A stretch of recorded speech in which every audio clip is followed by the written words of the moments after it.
Welcome all you whiskey geeks out there. This is Mark from WhiskyWhistle, and today I'm going to be bringing you Whiskey Review 20.1. It's not really a whiskey review per se.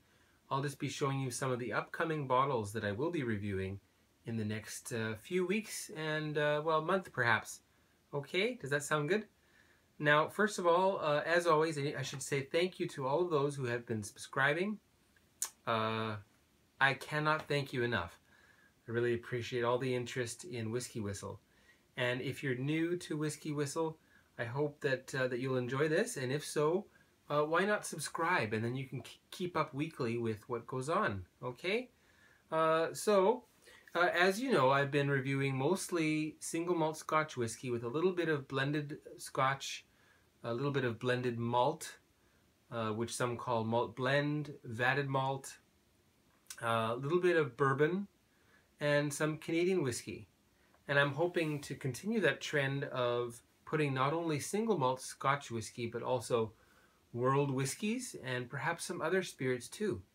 So today let's have a look at some of the things that are up and coming in the next few weeks and months perhaps on WhiskyWhistle.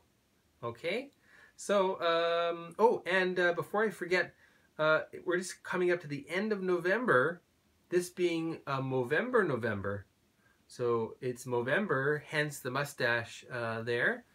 So if you are interested, I would sure love it if you could help out by pledging a small donation to WhiskyWhistle, and I will attach the link to where you can donate in the message on this video. Okay? All right, so let's get started. Now, first of all, I've got a little bit of leftover whiskey. This is from the previous whiskey review, which was actually earlier today, and then I put a lid on it for a few hours and came back to it. And you know what? You should try that because I swear you're going to find some interesting developments in this in the glass. I mentioned butter ripple as I think it was as a tasting note. Now I'm smelling butter ripple, and not just a little bit, but this is honestly, it smells like you take butter ripple and you smell it, or you take some sort of a chocolate bonbon or whatever you call them, you know, a filled chocolate with some kind of butter rum. Rum and butter, I guess that's what it's called, rum and butter, and give that a whiff. Or maybe, what is that called, a butter tart, especially the ones my mom makes. As a shout out to my mom. Okay, so anyway, worth leaving around for a little while just to experience this overpowering butter ripple effect that you get. It's a ripple effect.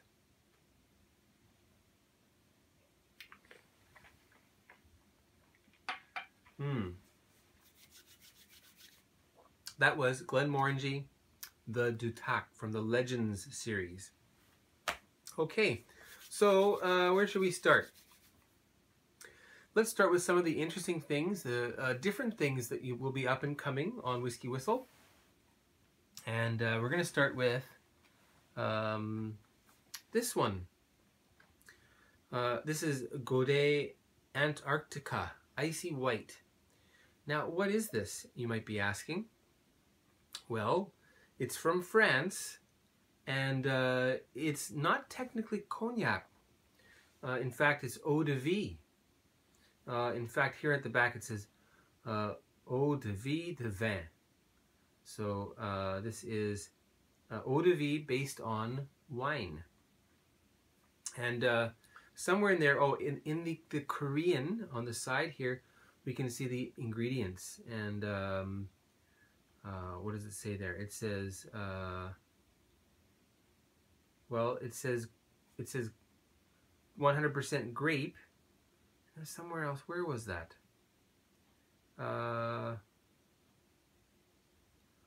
And well, Korea does not have like cognac is not a recognized like a legal term in Korea. So here it says brandy, which, I mean, technically it is a brandy. It just happens to come from a region in France where they call it something else. Now, it must be on the box. Boy, oh boy, oh boy. Anyway, either on the box here, it lists that there is a little bit of cognac in it. So, no, not there. Where? Boy, oh boy. Anyway, so it's eau de vie. And they suggest to drink it cold. I would say try it cold and then try it warm. Anyway, so we'll review that one. And what else? I have not looked at Irish whiskey yet. Sorry for the small bottle. Who knows, I may finish that and have to buy another one. But anyway, Jameson Triple Distilled Irish Whiskey. And, you know, the coolest thing, if you have not tried Jameson or Irish whiskey, it smells like pine needles. So that's really cool. That must be from the unmalted barley that's used. Anyway, so some Irish whiskey. Something that you cannot get, I believe, except in Korea. And this was made specifically for Korea. It's made from Scotch whiskey. They cannot call it Scotch whiskey because of, well, they cannot call it Scotch because the Scotch Whisky Association will not let them call it that. They cannot call it whiskey for the same reason. I believe whiskey is an accepted term in Korea. However, it looks as though the minimum 40% ABV is not upheld. So this is W Ice by Windsor. Windsor is a brand made by, a brand of blended Scotch made by Diageo. They may like or not like the fact that I'm going to be reviewing this, but it's available here in Korea. They're obviously not embarrassed about that, so I'm going to review it.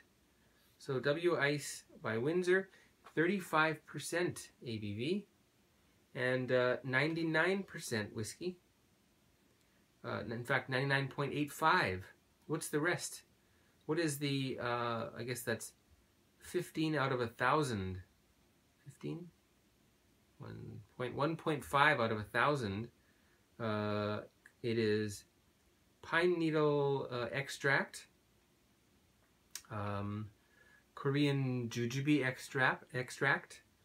Jujube is kind of like a date, and some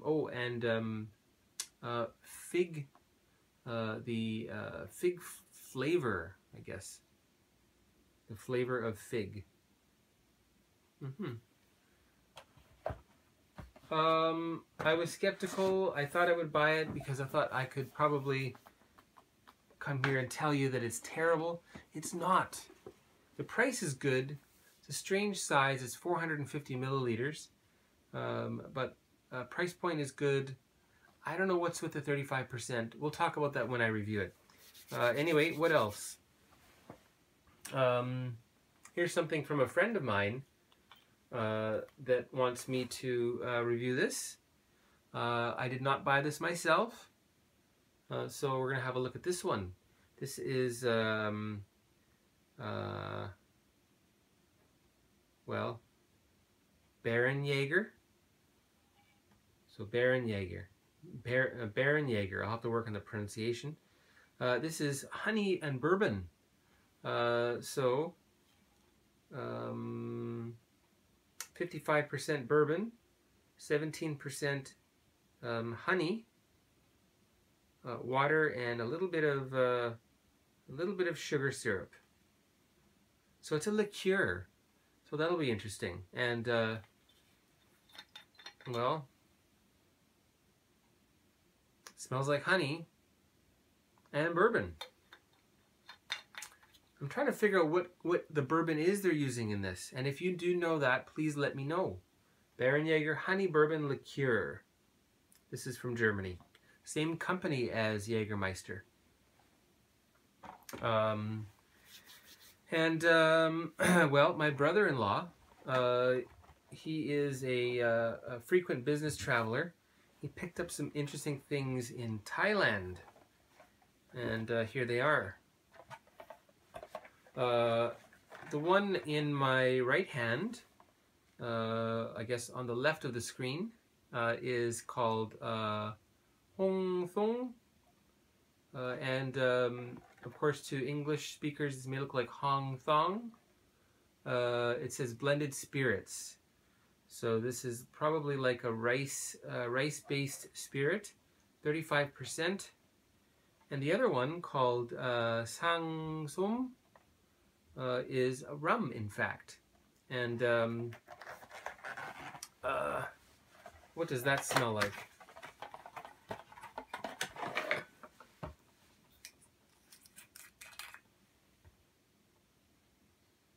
It smells like brown sugar. So that's pretty cool. They talk about their recipe being a guarded secret. I can tell you, it's not that secret. It's brown sugar. I'm just kidding. I don't know your secret. Okay, and let's see, what else? Something that you will not be able to find if you are in an English-speaking or European country. This is called Something Special. And, well, I thought this was a hokey name, but boy, it's got quite the history. Something Special. And you know what? It is something special, I would say. Hard to get a sense of this. They've got the stop in there to prevent people from filling it with other junk, so that's good. It's pretty good for a blended malt, for a blended scotch that is inexpensive. And here's another Korea-only product. This is Scotch Blue is the brand. In fact, I've got two of them to review. This is the International. And then another friend of mine, he decided to gift me a bottle of Scotch Blue 17-year-old. Now, those of you in Scotland, don't get angry. This is, in fact, Scotch. It just happens to be only marketed here in Korea. And, well, I'm so glad I have this bottle. This is the only one that tells me that the maker, well, the importer is Lotte Chilsung. And they are a maker of soda pops, like Sprite. It's called cider here. In fact, it's called Chilsung cider. It's not cider. It's more like 7-Up or Sprite. That's what they call that here. And other sorts of drink beverages, as well as alcoholic beverages, including beer. Now they have one beer called Cloud, and a couple brands of Scotch whiskey. This one's 40%, and oh, I didn't tell you the maker. It's made by, where is it now? It's all in Korean here. I'm looking for the Jeju one. There it is. Angus Dundee. And now I tweeted about this, and Angus Dundee replied positively. So anyway, I like it. A lot of people, a lot of expats who are living here in Korea do not, and I don't know why. Maybe they're used to Johnny Walker or other brands that are peated. This is really not peated, so that's a less peated blended Scotch whiskey. And well, what I can say about this, I think, is that you know, because it is just not as popular as the big brands, I believe Angus Dundee puts a little more of the good stuff in it. So let's hope I'm right. What else here? I just did a Glenmorangie. I've got two more in fact, that I'll be doing. Here's one. This is from none other than my mother, who I mentioned, who's a big Glenmorangie fan. Hi, Mom. Hope you're watching. Okay, and that is Glenmorangie Glenmorangie, the Quinta Reuben. This one is extra matured in port casks for 2 years. Nice big 1 liter bottle, 46%, unchill filtered. Hopefully no color added. Doesn't say that, wish it did. Let's get on with it. I really do like this. A lot of people do. This may be their most famous of the cask finishes. Okay, and the other Glenmorangie, which, well, I sure hope a lot of people enjoy watching, because boy, I had to fork out an arm and a leg in duty taxes to get this here. In fact, I got 2 bottles here and 1 somewhere else. Okay, so that's Glenmorangie to Sale. Hopefully I didn't butcher the name of that. Private edition. This is the private edition for 2015. So that came out mid-February. And the previous private editions, they were concerned, Dr. Bill Lumsden was concerned mostly about the cask. Here he's looking at the raw product, the barley. So they've used Maris Otter barley. And it's been floor malted, so a little different. So Glenmorangie to Sale. Maybe that's to sale. Anyway. So there it is, brand new bottle. Unchill filtered. I'm pretty sure this is natural color. Very light, isn't it? This will probably be Christmas Day, I'm guessing. We'll see. And let's see. Let's carry on. Let's have a little taste.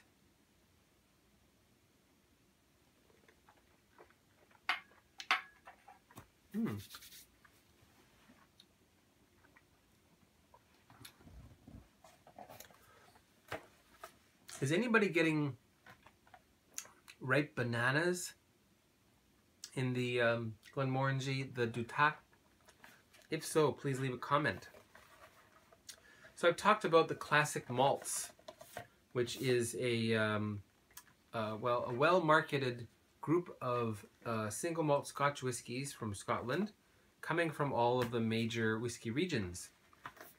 And here's one of them. This is Cragganmore. I believe that's the correct pronunciation. Sorry if not. Cragganmore. 12 years old. It's only 40%, but boy, there's something about the way this smells. Ooh. There we go. Okay.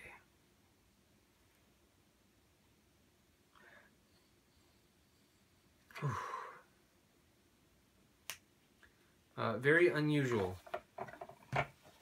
Very different. Very elegant in the nose. And they're famous for that. It says so right on the bottle, and many people do say so too. But I thought so as soon as I smelled it. And then the other classic malts range. This is Talwini from the Highlands. I believe it's East Highland. This is 15-year-old, 43%. So a little bit more bang for your buck as far as that's concerned. I've been saving that one.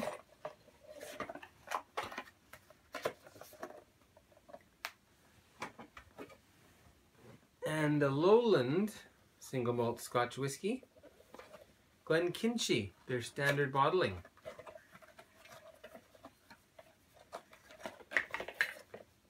This one I have enjoyed quite a bit of. This has a composite cork, and I don't know why, but also quite complex.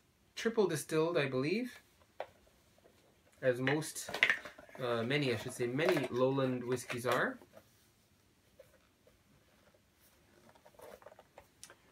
And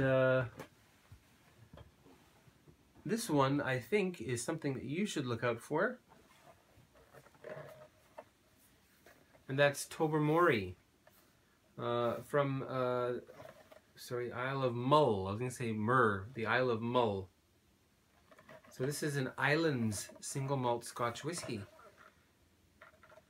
Unchill filtered, 46%.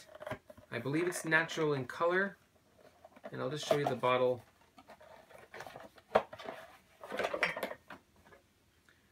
Very cool green shade, so they don't have to worry about the color of the whiskey inside. And what I would say is the coolest cork. Can you see that there? Okay. I really do like this.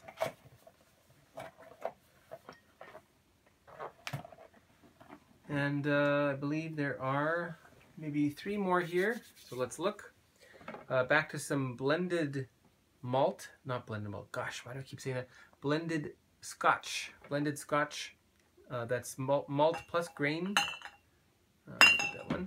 Okay. One of the older ones that I have at the moment, Chivas Regal 18-year-old Gold Signature blended Scotch whiskey. I'm gonna pour myself a little bit of that.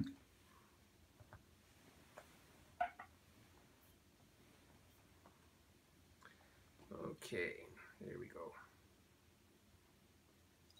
Just a little.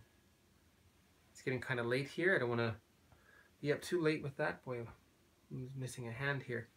Wouldn't it be nice to have one more hand? Okay. So Chivas Regal 18. Big, huge bottle.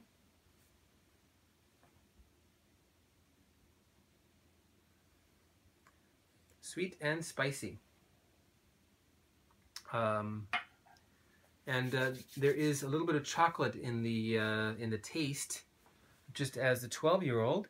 And one more Chivas. This is a new one that came out, I think, last year. Chivas Regal, it's 12 years old. But this one is the Chivas Brothers Blend.